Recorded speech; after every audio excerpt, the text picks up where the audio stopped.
देखिए, यहाँ पर आपके भारतीय संविधान का हम नया कोर्स लेकर आ रहे हैं, जिसमें भारतीय संविधान के सभी टॉपिक जो हम सेलेक्ट करेंगे। और ये जो कोर्स हम आपके लिए बना रहे हैं स्पेशल आपके जो यूपीपीएससी एग्ज़ाम की तैयारी कर रहे हैं, या फिर जो रेलवे के सभी एग्ज़ाम की तैयारी कर रहे हैं, या फिर एसएससी की, या फिर आप किसी भी स्टेट से हो, किसी भी गवर्नमेंट जॉब की अगर आप तैयारी कर रहे हैं, चाहे वो पुलिस एग्ज़ाम हो, हर एग्ज़ाम के लिए हमारा ये टॉपिक है, मोस्ट इंपॉर्टेंट रहने वाला है। तो भारतीय संविधान में हम सबसे पहले कवर करेंगे यहाँ पर संविधान की पृष्ठभूमि। ये इसका पार्ट नंबर 1 रहेगा। तो इससे रिलेटेड जितने भी क्वेश्चंस होंगे उन सभी हम डिस्कस करेंगे और देखेंगे आखिर आपके एग्जाम में किस प्रकार से प्रश्न जो है पहले पूछे गए हैं, आने वाले समय में किस प्रकार से बन सकते हैं। तो चलिए स्टार्ट करते हैं। तो पहला प्रश्न आपके सामने है। देखिए, चाहे वो एनटीपीसी वाला हो, चाहे वो ग्रुप डी वाला अभ्यर्थी हो, चाहे एसएससी का हो, यूपी पुलिस हो, किसी भी स्टेट से हो आप, या फिर यूपीपीएससी यूपी ट्रिपल एससी वाले अभ्यर्थी हो, सभी के लिए हमारा ये जो वीडियो है मोस्ट इंपोर्टेंट है। तो पहले क्वेश्चन से शुरुआत करते हैं कि गीत जो जनगण मन है को भारत के राष्ट्रगान के रूप में किस वर्ष जो है स्वीकृत किया गया था। अब देखिए, यहाँ पर अगर आप अपना जवाब देना चाहते हैं तो नीचे कमेंट बॉक्स में दे सकते हैं, ठीक है। 5 सेकंड का आपको समय मिल सकता है। तो चलिए देख लेते हैं आखिर यहाँ पर सही जवाब क्या होगा। देखिए, जो गीत है जनगण मन को भारत के राष्ट्रगान के रूप में सन 1950 में जो है इसको स्वीकार किया गया था। कब? 1950 को। अगर मैं बिल्कुल एग्जैक्ट सही डेट की बात करूं तो वो थी आपकी 24 जनवरी 1950, ठीक है। 24 जनवरी 1950 को आपका जो राष्ट्रगान है वो भारत के राष्ट्रगान के रूप में स्वीकार किया गया था। अगर मैं इसके गायन की बात करूं तो सबसे पहले इसका जो गायन हुआ था वो आपका 27 दिसंबर आपके 1911 में हुआ था। कब हुआ था? 27 दिसंबर 1911 में हुआ था। कहाँ पर हुआ था? ये कलकत्ता के अधिवेशन में हुआ था, ठीक है। अगर आपसे पूछ ले कि भाई बताइए राष्ट्रगान का जो राष्ट्रगान का गायन हुआ था सबसे पहले कब हुआ था और कहाँ पर हुआ था, किस अधिवेशन में हुआ था, ऐसे करके आपसे पूछ सकता है, तो आप बताना है कि कलकत्ता अधिवेशन में हुआ था, 27 दिसंबर 1911 में हुआ था। लेकिन भारत के राष्ट्रगान के रूप में इसको कब स्वीकार किया गया? 24 जनवरी 1950 को इसको स्वीकार किया गया। आपको तो पता है कि गायन का समय कितना है, 52 सेकंड है। लेकिन अगर मैं इसके संक्षिप्त रूप में की बात करूँ, आखिर संक्षिप्त रूप में इसको कितने समय में गाया जाता है, तो 20 सेकंड इसका राइट उत्तर होगा, ठीक है। चलिए, तो अगले प्रश्न की ओर बढ़ते हैं। इसमें समझ चुके होंगे आप अच्छे से। आपकी कोई भी प्रॉब्लम हो तो आप नीचे कमेंट बॉक्स में जरूर बताइएगा। राष्ट्रगान को कितने समय में गाया जाता है? आप सभी को पता होगा 52 सेकंड में आपका राष्ट्रगान जो है वो गाया जाता है। और संक्षिप्त रूप की बात की, देखिए संक्षिप्त रूप किसे कहते हैं कि संक्षिप्त, ठीक है। संक्षिप्त रूप में ये कितने समय गाया जाता है? अक्सर देखा जाता है एग्जामों में ऐसे भी पूछ लेता है कि भाई आपका जो राष्ट्रगान है वो संक्षिप्त रूप में कितने समय में गाया जाता है। अब वहाँ पर ऑप्शन मिलते हैं 20 सेकंड भी, 52 सेकंड, 90 सेकंड, 60 सेकंड। अब बच्चे क्या करते हैं? 52 सेकंड पर क्लिक कर देते हैं। कुछ जिनको नहीं पता है, लेकिन जिनको पता है वो तो 20 पर क्लिक करेगा, ठीक है। तो ये 20 सेकंड में गाया जाता है संक्षिप्त रूप में। लेकिन राष्ट्रगान को कितने समय गाया जाता है? 52 सेकंड में, लेकिन संक्षिप्त रूप में 20 सेकंड में, ठीक है। चलिए अगले प्रश्न की ओर बढ़ते हैं। अगला प्रश्न है कि भारत का राष्ट्रगान सबसे पहले गाया गया था। तो बताइए भारत का जो राष्ट्रगान था वो सबसे पहले किस सन में गाया था? जैसे कि मैंने आपको पिछले प्रश्न में भी बताया है, आखिर कब सबसे पहले इसका गायन हुआ था, अगर आपको पता होगा। उम्मीद है आपका जवाब आ चुका होगा। और देखिए इसका राइट जो उत्तर है, देखिए 1911 में, ठीक है। एग्जैक्ट जो डेट थी वो थी आपकी 27 दिसंबर 1911 में जो है ये सबसे पहले राष्ट्रगान गाया गया था इस डेट को, और कलकत्ता के अधिवेशन में गाया गया था, ठीक है। किसके अधिवेशन में? कलकत्ता के अधिवेशन में ये गाया गया था, ठीक है। ये आपको याद रखना। अगर आपसे पूछ ले कि कब इसको भारत के राष्ट्रगान के रूप में स्वीकार किया गया था, तो ये 24 जनवरी 1950 में इसको स्वीकार किया गया था। अगला प्रश्न है आपका कि भारत का अंतिम अंग्रेज वायसराय कौन था? जो भारत का अंतिम अंग्रेज वायसराय था वह कौन था? चलिए देख लेते हैं आखिर उत्तर इसका क्या होगा। देखिए इसका सही जवाब होगा लॉर्ड माउंटबेटन। देखिए जो भारत के अंतिम जो अंग्रेज वायसराय थे वो आपके लॉर्ड माउंटबेटन थे। अब देखिए अगर मैं इनके कार्यकाल की बात करूँ, आखिर जो लॉर्ड माउंटबेटन जो अंग्रेज वायसराय थे, इनका कार्यकाल कितना रहा था? देखिए इसका कार्यकाल था आपका 23 मार्च, ठीक है, 23 मार्च 1947 से लेकर ये रहे थे आपके 15 अगस्त 1947 ईस्वी तक रहा था, ठीक है। इतने समय तक इनका कार्यकाल रहा था, ठीक है। भारत के ये अंतिम अंग्रेज वायसराय थे, ठीक है। और इसके अलावा अगर मैं बात करूँ तो देखिए ये भारत के गवर्नर जनरल के रूप में भी रहे हैं। भारत के ये गवर्नर जनरल के रूप में भी इन्होंने अपना कार्यभार यहाँ पर संभाला था। उनका अगर उस समय के कार्यकाल की बात करो कि जब ये गवर्नर जनरल बने तो उस समय इनका कार्यकाल कितना था, तो देखिए इनका कार्यकाल शुरू हुआ 15 अगस्त 1947 से आपके 21 जून, ठीक है, 21 जून 1948 तक जो है इनका कार्यकाल रहा था आपके गवर्नर जनरल के रूप में। लेकिन अंतिम अंग्रेज वायसराय के रूप में 23 मार्च 1947 से 15 अगस्त 1947 तक रहा था। ठीक है, तो ये थे आपके भारत के अंतिम अंग्रेज वायसराय। अगला प्रश्न है आपका कि संविधान सभा के सदस्यों ने भारत के संविधान का प्रारूप तैयार किया, वे कौन थे, बताइए। और इसी के साथ आपको बता दें, आप यूपीपीसीएस और यूपीएससी एग्जाम की प्रिपरेशन कर सकते हैं इंडिया के सबसे बड़े लार्जेस्ट लर्निंग प्लेटफॉर्म अनअकैडमी से। इसके लिए सबसे पहले आपको अनअकैडमी ऐप डाउनलोड करना पड़ेगा। उसके बाद अपना लॉगिन आईडी बनाने के बाद अपनी कैटेगरी सेलेक्ट कर लेनी है। उसके बाद आपको यहाँ पर अनअकैडमी में बहुत सारे एडवांटेज मिल जाएंगे, जैसे कि आप कहीं से भी घर बैठे लाइव सेशन, रिकॉर्डिंग सेशन देख सकते हैं, अपनी क्लास को ले सकते हैं, बेस्ट टीचर से पढ़ने का आप लोगों को मौका मिल रहा है, अनलिमिटेड जो क्विज होती है, टेस्ट सीरीज, वो भी आप लोगों को मिलती रहती है, जो स्टडी मटेरियल है पीडीएफ फॉर्मेट में वो भी आप लोगों को मिलता रहता है। और यहाँ पर आपको बता दें कि एक ही सब्सक्रिप्शन में मल्टीपल जो कोर्स है उसका एक्सेस आप लोगों को मिल जाता है। और यहाँ पर मल्टीपल लाइव डॉक्यूमेंटेशन आदि यहाँ पर चलते रहते हैं। देखो अभी यहाँ पर मेगा सेशन ऑफर चल रहा है, अगर आप इसका लाभ लेना चाहते हैं तो ले सकते हैं। देखो अगर आप 26 से 28 फरवरी तक आप प्लस कोर्स लेते हैं तो 12 मंथ के लिए 2 मंथ फ्री है और 24 मंथ के लिए 3 मंथ फ्री है। और अगर वीडियो वाले एग्जाम के लिए लेते हैं स्पेशल तो उसमें 6 मंथ के लिए 1 मंथ फ्री मिलेगा और 12 मंथ के लिए 2 मंथ फ्री मिलेगा। तो ये ऑफर ओनली 28 फरवरी तक है। बाकी यूपीपीसीएस आरओ के लिए मेंस 2022 प्रैक्टिस सेट यहाँ पर मंडे टू फ्राइडे चल रहा है। 20 क्वेश्चन 8 PM पर 30 मिनट के लिए। जो भी टॉप 3 रैंकर होंगे 25% स्कॉलरशिप मिलेगी 2 साल का प्लस कोर्स लेने के लिए। कुछ बैच कोर्स भी है जिसमें यूपीपीसीएस मेंस ऑप्शनल के रिकॉर्डिंग सेशन और लाइव सेशन अवेलेबल है। और ये भी देखो यूपीपीसीएस मेंस के बैच कोर्स चल रहे हैं। बाकी 12 महीने में प्रारंभिक और मुख्य परीक्षा की संपूर्ण तैयारी कर सकते हैं। 23 फरवरी से ये भी स्टार्ट हो चुका है। यूपीपीसीएस वाले छात्रों के लिए प्रीलिम्स जीएस 2022 ये भी 25 फरवरी से स्टार्ट हो चुका है। बाकी वीडियो वाले जो छात्र है वो भी प्रिपरेशन कर सकते हैं, उनके लिए अलग से यहाँ पर ऑफर है और एके लाइव रेफर कोड आपको यूज करना पड़ेगा, एके लाइव।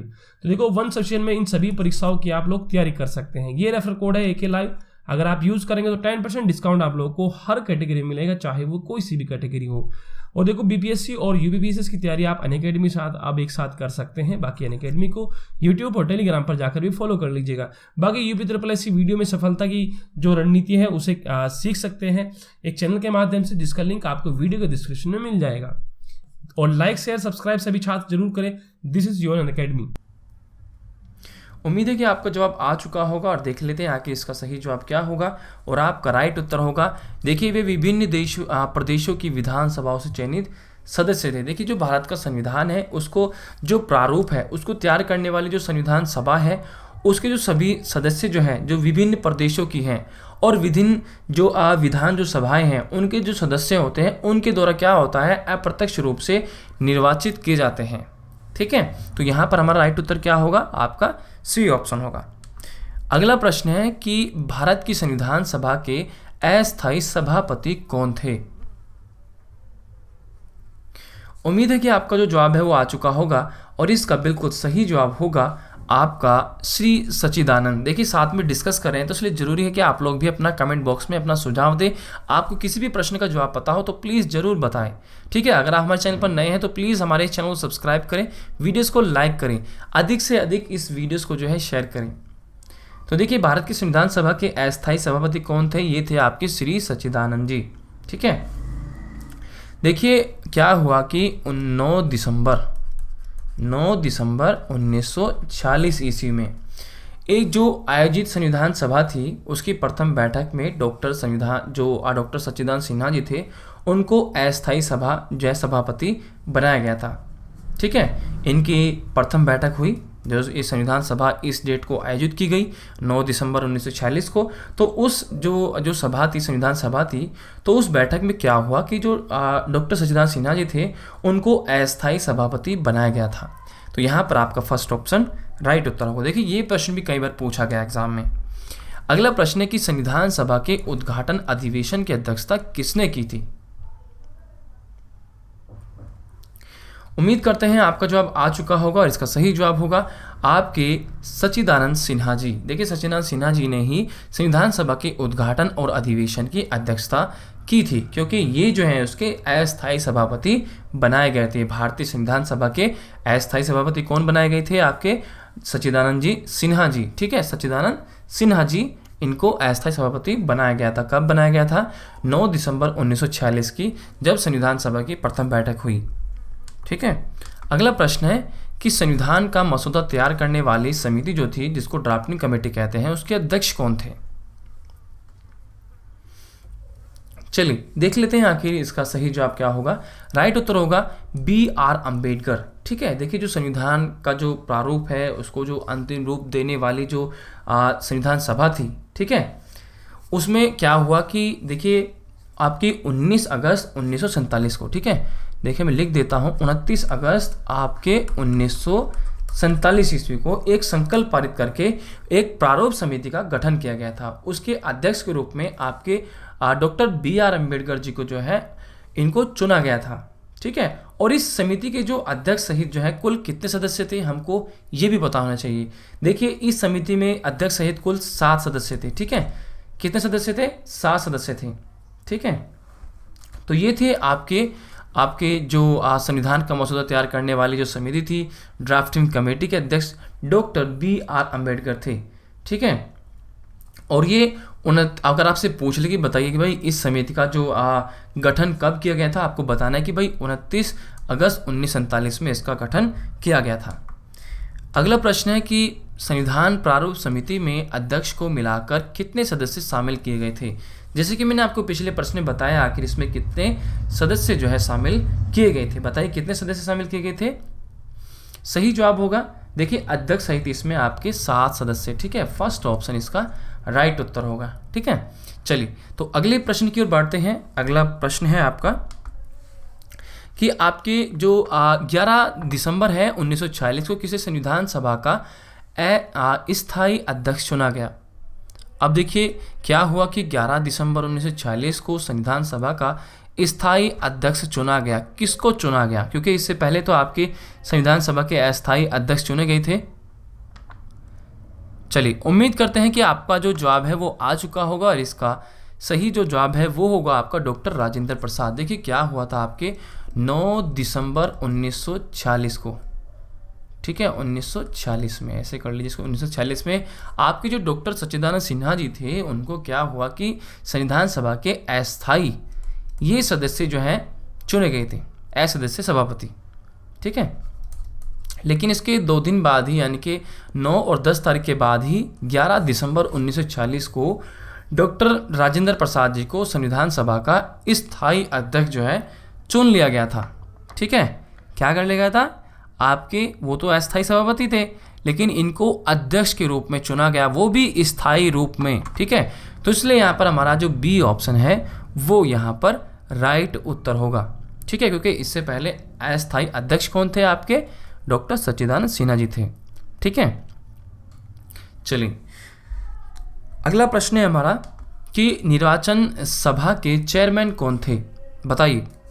चलिए देखिए निर्वाचन सभा के चेयरमैन कौन थे, तो देखिए ये थे आपके डॉक्टर राजेंद्र प्रसाद। ठीक है, कौन थे इसके? डॉक्टर राजेंद्र प्रसाद जो है इसके चेयरमैन थे। सेम वही क्वेश्चन जो पिछला रिपीट हुआ है। अगला प्रश्न है कि भारत के संविधान को बनाने के लिए जो गठित संविधान सभा है उसके अध्यक्ष कौन थे? तो आप सभी को पता है उसके जो स्थायी अध्यक्ष बनाए गए थे तो डॉक्टर राजेंद्र प्रसाद जी बनाए गए थे। कब बनाए गए थे आपसे पूछ लेता है तो आपको बताना है कि भाई 11 दिसंबर 1940 में बनाए गए थे। 9 दिसंबर 1940 में किसे बनाया गया था आपसे भी पूछ सकता है, तो आपको बताना है कि सच्चिदानंद सिन्हा जी को 9 दिसंबर 1940 में अस्थायी सभापति इनको बनाया गया था। अगला प्रश्न है कि संविधान सभा की पहली बैठक कब हुई थी? जो संविधान सभा है उसकी पहली बैठक कब हुई थी? देखिए संविधान सभा की जब पहली बैठक हुई उसमें आपके अस्थायी अध्यक्ष बनाए गए थे। कौन बनाए गए थे? सच्चिदानंद सिन्हा जी बनाए गए थे। ये कब हुई थी? 9 दिसंबर। ठीक है, आपकी ये लिखी गई है 9 दिसंबर 1940 में संविधान सभा की पहली बैठक हुई थी और उस पहली बैठक में ही आपके डॉक्टर सच्चिदानंद सिन्हा जी को अस्थायी अध्यक्ष चुना गया था, लेकिन उसके 2 दिन बाद ही यानी कि 11 दिसंबर 1946 को डॉक्टर राजेंद्र प्रसाद को स्थायी अध्यक्ष के रूप में चुना गया था। अगला प्रश्न है कि संविधान सभा द्वारा भारत के संविधान को तैयार करने के लिए कितनी समितियों का गठन किया गया था। बहुत ही इंपॉर्टेंट प्रश्न है आपका ये, और इसका सही जवाब है 17 समितियाँ। ठीक है, कितनी? देखिए, जो संविधान सभा थी उसके भारत के संविधान को तैयार करने के लिए आपकी 17 समितियाँ जो थी उसको तैयार किया गया था। इतनी समितियों को जो है गठन किया गया 17। ये जो 17 समितियाँ थी, काफ़ी सारे इनके नाम हैं। अगर मैं नाम की बात करूँ तो काफ़ी सारे हो जाएंगे। मैं आपको पहले 5 नाम बता देता हूँ, जैसे कि रियासत समझौता खित्री समिति, मूल अधिकार समिति, अल्पसंख्यक समिति, असम के बाहर समिति, उत्तर पूर्व सीमा समिति, उत्तर पश्चिम सीमा समिति, ठीक है, संघ की शक्ति से संबंधित समिति। यानी कि इस प्रकार से काफ़ी जो है 17 ये समिति जो है इनका गठन किया गया था संविधान सभा द्वारा, जो संविधान को तैयार करने के लिए 17 समितियों का। ठीक है, चलिए अगला प्रश्न है कि प्रजातंत्र की जड़ें जो होती हैं निम्न द्वारा नष्ट की जा सकती है। देखिए, जो प्रजातंत्र होता है उसकी जो जड़ें होती हैं किसके द्वारा जो है इसको नष्ट किया जा सकता है। चलिए, तो देखिए इसका सही जवाब होगा यहाँ पर आपके साम्यवाद की। ठीक है, यानी कि प्रजातंत्र की जो जड़ें हैं वो साम्यवाद के द्वारा जो है नष्ट की जा सकते हैं। क्योंकि देखिए, जो आतंकवाद है और जो विद्रोह है इसके द्वारा क्या होता है कि प्रजातंत्र को अस्थिर और कमजोर किया जाता है, लेकिन उसकी जड़ों को समाप्त नहीं किया जा सकता। जबकि आपकी जो साम्यवाद है वो प्रजातंत्र के विपरीत एक शासन प्रणाली है जो प्रजातंत्र के मूल सिद्धांतों को ही बदल देती है। तो ये अगर आपसे पूछ ले कि प्रजातंत्र की जड़ें निम्न द्वारा नष्ट की जा सकती हैं तो साम्यवाद के द्वारा की जा सकती हैं। ठीक है, तो देखिए ये